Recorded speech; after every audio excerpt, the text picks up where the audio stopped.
ओम अज्ञानतिमिरान्धस्य ज्ञानाञ्जनशलाकया चक्षुरुन्मिलितं येन तस्मै श्रीगुरवे नमः।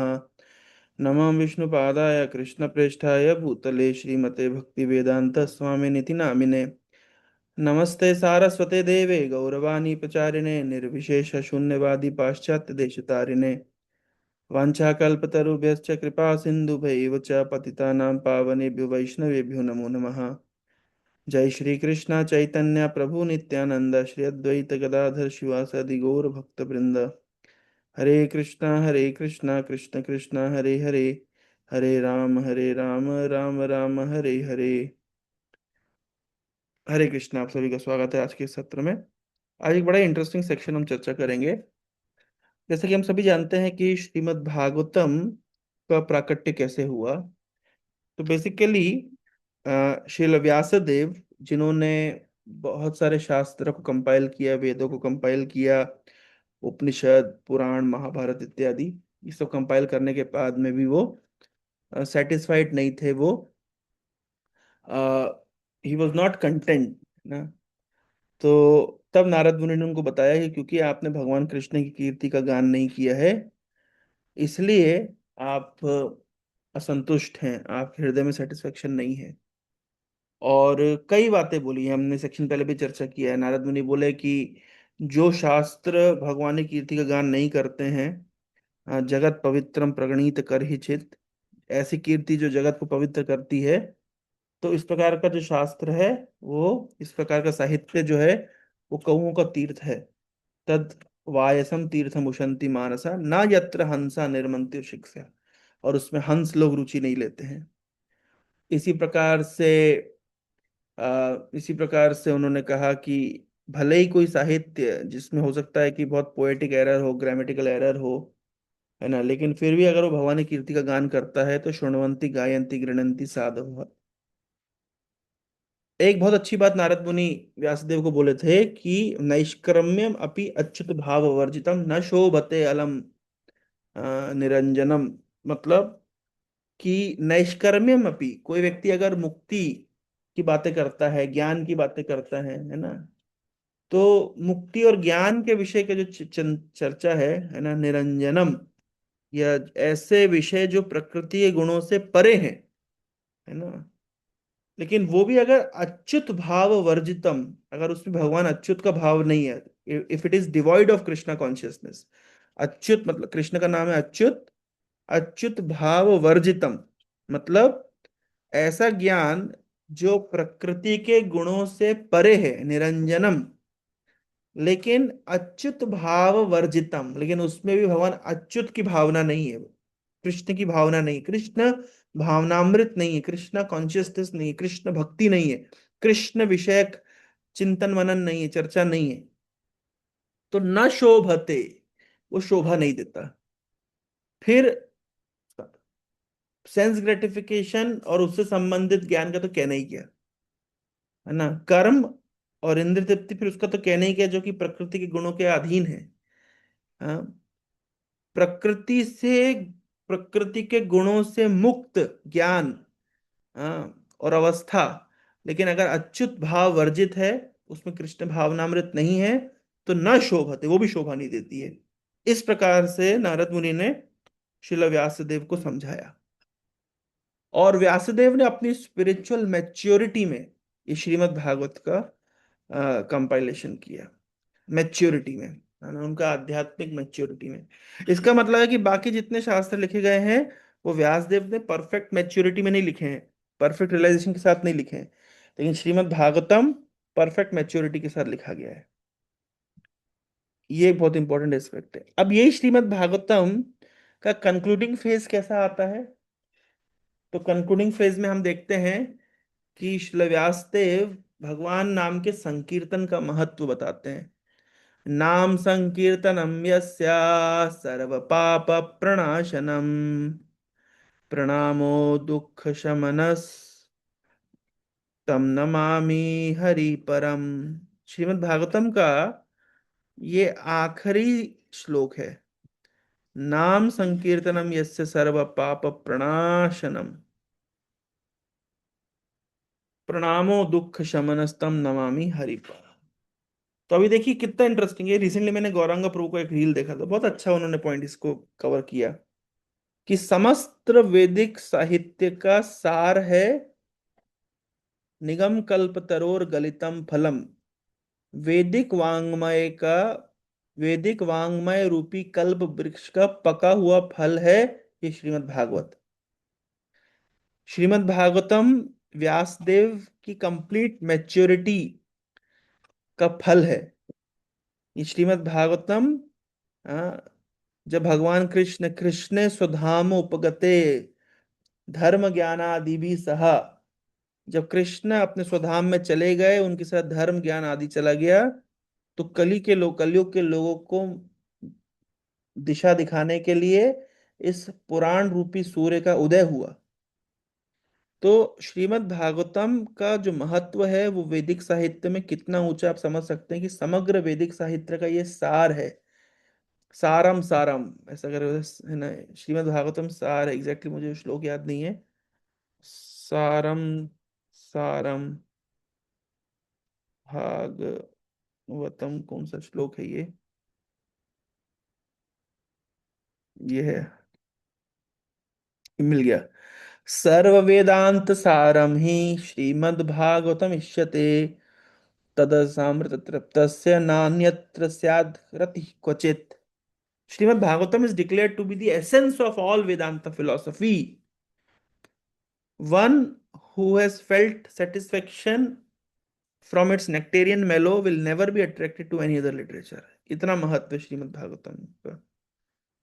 हम्म। तो श्रीमद् भागवतम सर्व वेदांतम सारम ही, है ना।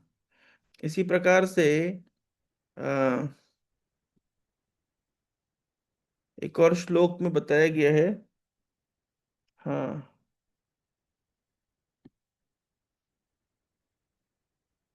एनीवे, कई जगह पे श्रीमद् भागवतम को, है ना, सारम सारम समुद्रतम, देखें वो कौन सा श्लोक है एग्जैक्टली, इधर है क्या? ये रहा।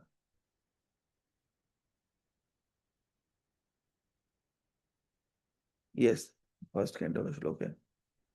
तद इदम ग्राह्यम आस सूतम आत्मवतां वरम, सर्ववेदेतिहासानां सारम सारम समुद्धृतम। सर्व वेदेतिहासानाम, सभी वेद और इतिहास का सारम सारम।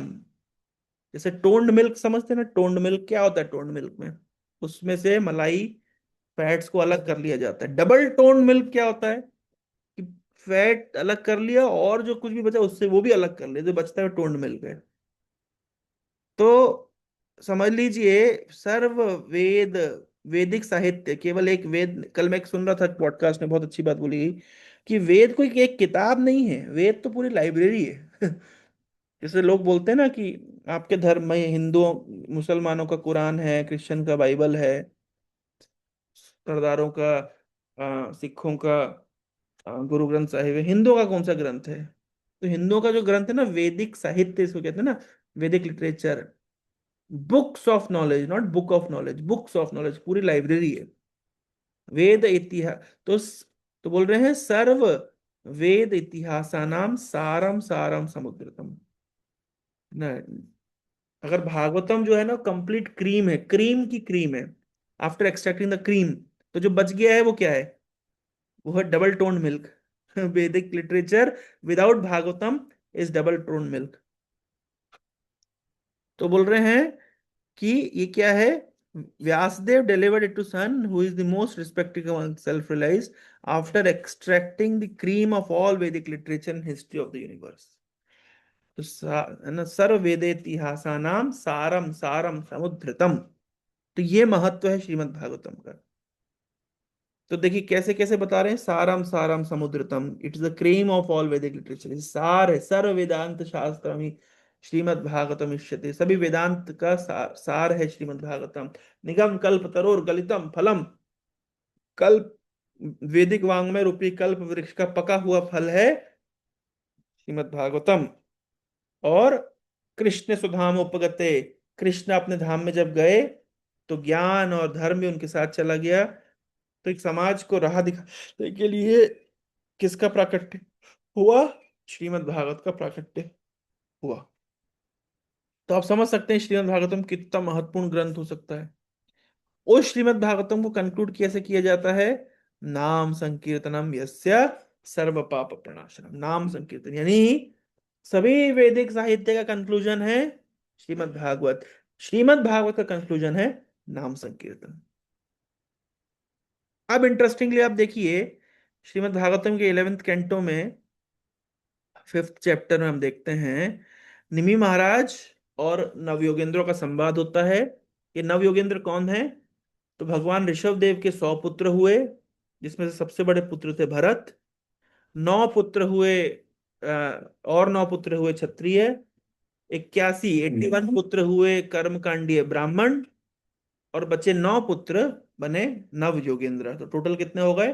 100। याद रह पाएगा? ये बहुत इजी, इसको याद रखना है ना, कि ऋषभ देव के 100 पुत्रों में, है ना, अगर ऋषभ देव के 100 पुत्रों को देखा जाए तो, है ना, तो 1 + 9 ये बने क्षत्रिय। श-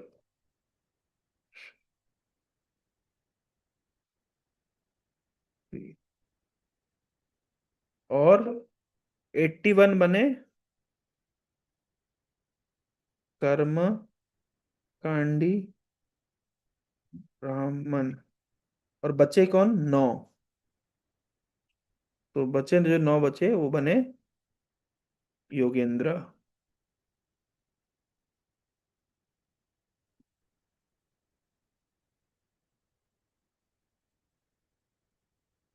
समझ गए? नहीं?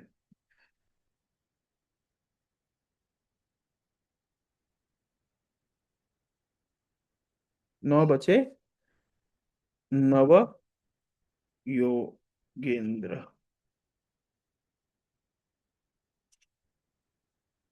तो इस तरीके से टोटल हो गए 100 सन्स ऑफ ऋषभ देव, है ना। ये जो नव योगेंद्र हैं, इसमें जो लास्ट योगेंद्र है करभाजन, उससे उन्होंने उनसे निमि महाराज ने पूछा कि भगवान अलग अलग युगों में कौन कौन से कलर्स में आते हैं, और उनकी उनकी वर्शिप का क्या क्या मेथड होता है ना। ये देखिए,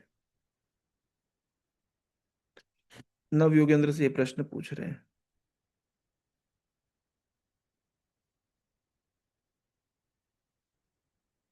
ये लास्ट क्वेश्चन पूछ रहे हैं कि in what colors and forms does supreme personality of godhead appear in each of the different ages, and what names, by what regulatory principle is lord worshipped in human society?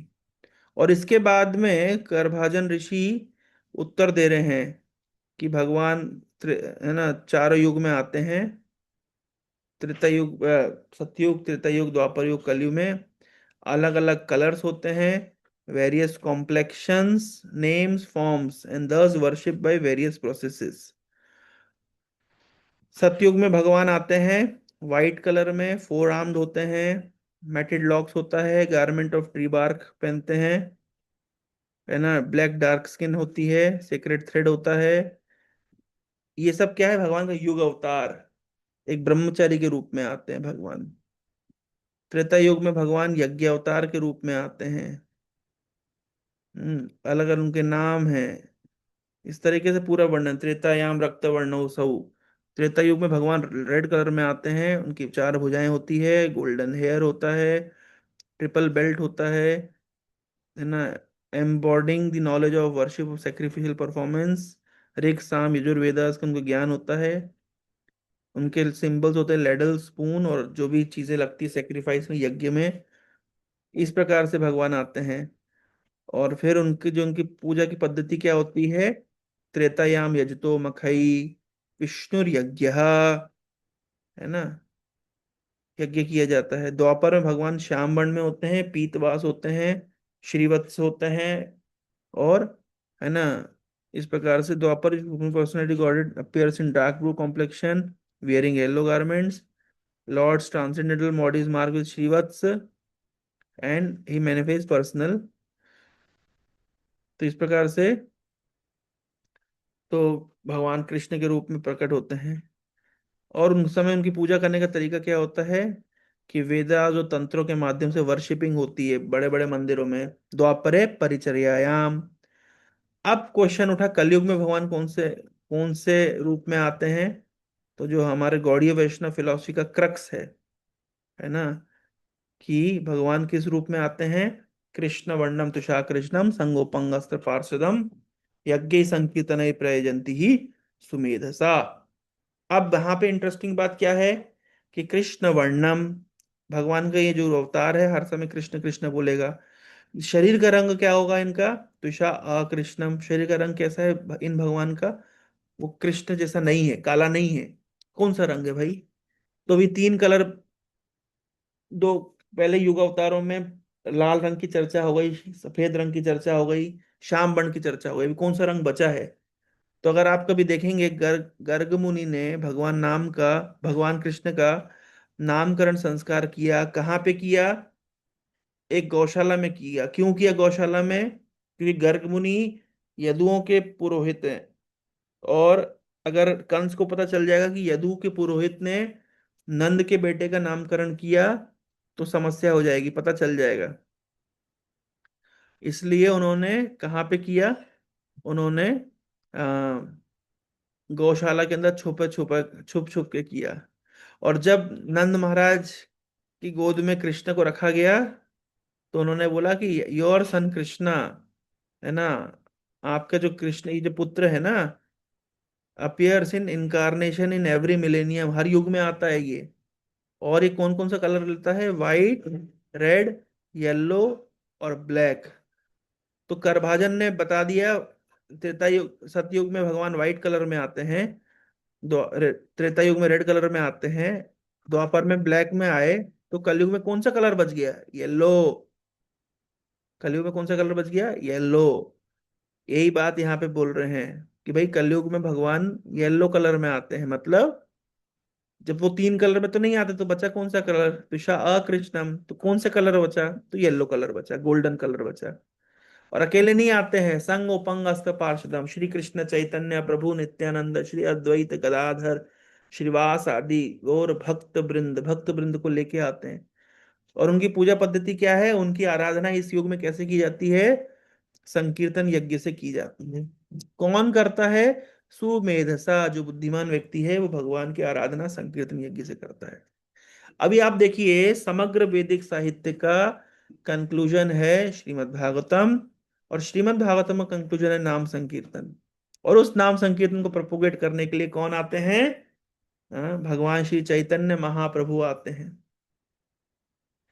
कितना interesting बात है ना। और फिर चैतन्य महाप्रभु की स्तुति भी कर रहे हैं करभाजन ऋषि, ध्येयम सदा परिवग्रम अभिष्ट धोयम तीर्थास्पदम शिव विरंचि नूतम शरण्यम भृत्यार्थिहा प्रणतपाल भवाब्दिपोतम वंदे महापुरुष ते चरणारविंदम तक्त्वा सुदुस्य सुरेप चितराज्य लक्ष्मीम धर्मिष्ठार्य वचसा यद्गाद अरण्यम माया मृगम देव वंदे महापुरुष ते चरणारविंदम।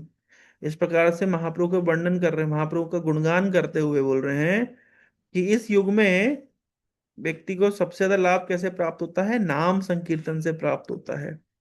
कलिम सा भाजयंती आर्य गुणज्ञ सार भागिन यत्थ संकीर्तनमैव सर्व स्वार्थोपि लभ्यते। जो लोग कलयुग के इस महान गुण को जानते हैं कि कलेर दोषा निधराजन अस्ति में को महान गुणा कीर्तनादेव कृष्ण से मुक्त संगा परम ब्रजेत। हे राजन, परीक्षित महाराज को सुखदेव गोस्वामी कह रहे हैं कि कलयुग दोषों का समुद्र, लेकिन इसमें महान गुण क्या है कि संकीर्तन यज्ञ के माध्यम से, भगवान का नाम कीर्तन के माध्यम से व्यक्ति का हृदय शुद्ध हो जाता है। और वो मुक्त संगा परम ब्रजेत, सभी प्रकार की भौतिक कल्मशों से मुक्त होकर के परम ब्रजेत, परम धाम को जाता है। तो बोल रहे हैं सा भा जयंती आर्य, जो महान लोग हैं ना, वो कली की पूजा करते हैं। गुणज्ञ, जो कलयुग के गुणों को समझते हैं। सार भागिना, जो सारग्राही हैं, वे लोग कलयुग की पूजा करते हैं। क्यों? क्योंकि यत्र संकीर्तनमेव सर्व स्वार्थो थे। केवल भगवान के नाम का संकीर्तन करके हमारा वास्तविक स्वार्थ पूरा हो जाता है। तो संकीर्तन का इतना इतना महत्व बताया गया है। तो मेरा कहने का तात्पर्य यह है कि समग्र वैदिक साहित्य का कंक्लूजन है श्रीमद् भागवत, और श्रीमद् भागवत का कंक्लूजन है संकीर्तन यज्ञ। और उस संकीर्तन यज्ञ को श्रीमान चैतन्य महाप्रभु ने प्रोपोगेट किया है, जो इस कलयुग की युग अवतार है। इंटरेस्टिंग बात समझिए, ये संकीर्तन इतना महत्व क्यों है? क्योंकि बाकी किसी प्रोसेस में इतनी शक्ति नहीं है कि जीव को उसकी स्वरूप सिद्धि प्रदान कर सके। स्वरूप सिद्धि मतलब जीवे स्वरूप है कृष्ण नित्यदास। हम कृष्ण के नित्य दास हैं। ये जो हमारी वास्तविक आइडेंटिटी है, ये इसको रिवाइव करने का सबसे पावरफुल तरीका है नाम संकीर्तन, चेतो दर्पण मार्जनम। हमारे ऊपर जितना भी डेजिग्नेशन लगा दिया गया है, वो सब कुछ का मतलब जो भी हम अपने आप को समझ रहे हैं, है ना, उन सबको, उस सब प्रकार के कल्मशों से मुक्त होने का एकमात्र तरीका है नाम संकीर्तन। और ये श्रीमद् भागवत का कंक्लूजन है। और चैतन्य महाप्रभु का अवतरण हुआ है उस नाम संकीर्तन का प्रचार प्रसार करने के लिए। इसलिए प्रबोधानंद सरस्वती नाम के एक भक्त हुए हैं श्रीमान चैतन्य महाप्रभु के। आप लोगों ने नाम सुना होगा प्रबोधानंद सरस्वती का, नहीं सुना तो मैं आपको बताता हूँ कि गोपाल भट्ट गोस्वामी, जिनकी कृपा, जिन पर कृपा करने के लिए भगवान राधा रमन प्रकट हुए थे, गोपाल भट्ट गोस्वामी की अंकल हैं प्रबोधानंद सरस्वती। और प्रबोधानंद सरस्वती वेंकट भट्ट के भाई हैं। चैतन्य महाप्रभु जब दक्षिण भारत में गए थे तो वेंकट भट्ट के घर रुके थे, तब गोपाल भट्ट गोस्वामी बहुत छोटे बालक थे और महाप्रभु की उन्होंने सेवा करी थी। और श्री संप्रदाय के सन्यासी थे वेंकट भट्ट के भाई प्रबोधानंद सरस्वती, जो आगे चल के जिन्होंने चैतन्य महाप्रभु को ज्वाइन किया और ब्रज में जाके निवास किया। तो उन्होंने ग्रंथ लिखा है चैतन्य चंद्रामृत। चैतन्य चंद्रामृत ग्रंथ में चैतन्य चंद्रामृत ग्रंथ लिखा है प्रबोधानंद सरस्वती जी ने। अब इस ग्रंथ में एक बड़ी इंटरेस्टिंग बात लिखते हैं, है ना, बड़ा ही एक मजेदार बात लिखते हैं कि प्रबोधानंद सरस्वती कि दूसरे किसी अवतार ने क्या ही संसार का लाभ कर दिया। राम जी ने आकर के संसार का कौन सा भला कर दिया? नरसिंह देव ने आके संसार का कौन सा भला कर दिया? हाँ, अरे यहां तक कि कृष्णचंद्र ने आकर के भी कौन सा भला कर दिया? कपिल मुनि ने आकर के कौन सा भला कर दिया? हम्म भगवान वराह ने आकर के कौन सा भला कर दिया? अरे जो भला चैतन्य महाप्रभु ने किया है वो संसार में किसी अवतार ने नहीं किया। ये देखिए, what benefit did the world attain when Lord Ram, Lord Narasimha and other incarnations of God had killed so many Rakshasas and Daitya demons? इतने सारे असुरों को मार के क्या ही फायदा कर दिया आप लोगों ने? How important is this that Lord Kapil and other incarnation reveal the path of Sankhya and Yoga? Kapil मुनि ने सांख्य योग का वर्णन कर दिया, क्या ही फायदा हो गया उससे? How glorious it is that Lord Brahma and other guna avatars create, maintain, destroy the material universe. Brahma ji सृष्टि करते हैं, विष्णु जी पालन करते हैं, शिव जी संहार करते हैं, तो कौन सा बड़ा काम कर दिया? How auspicious is that Lord Vara lifted the earth from the Garbhodak Sagar ocean. भगवान वरादेव ने धरती को गर्भोदक सागर से निकाल लिया। क्या क्या इसमें कौन महान कार्य है? We do not consider any of this activities to be very important. क्या है ये? कोई कोई बड़ी बात नहीं है। सबसे बड़ी चीज क्या है? सबसे बड़ा काम किसने किया है? The most important thing is that Lord Chaitanya has revealed the great splendour of pure love of Krishna. Let us glorify that Lord Chaitanya Mahaprabhu. हम तो चैतन्य महाप्रभु को मानते, कुछ किया है उन्होंने। क्या किया उन्होंने?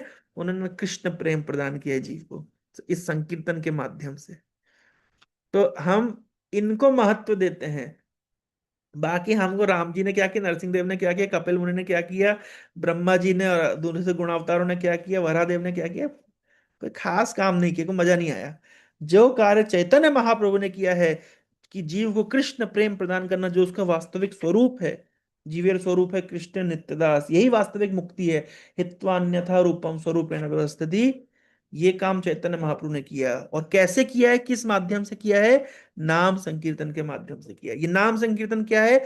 श्रीमद् भागवत का कंक्लूजन है। श्रीमद् भागवत क्या है? समग्र वैदिक साहित्य कंक्लूजन है। तो समझ लीजिए, समग्र वैदिक साहित्य का कंक्लूजन है श्रीमद् भागवतम। श्रीमद् भागवतम का कंक्लूजन है नाम संकीर्तन। इस नाम संकीर्तन को प्रोपोगेट किया श्रीमान चैतन्य महाप्रभु ने, और नाम संकीर्तन के माध्यम से श्रीमान चैतन्य महाप्रभु ने जीव को उसके वास्तविक स्वरूप प्रदान किया है, उसको कृष्ण प्रेम प्रदान किया है, उसको वास्तविक मुक्ति प्रदान करी है। इन चैतन्य महाप्रभु की हम शरण लेते हैं। हरे कृष्ण। ग्रंथराज श्रीमद् भागवतम की जय, नाम संकीर्तन की जय, श्रीमान चैतन्य महाप्रभु की जय।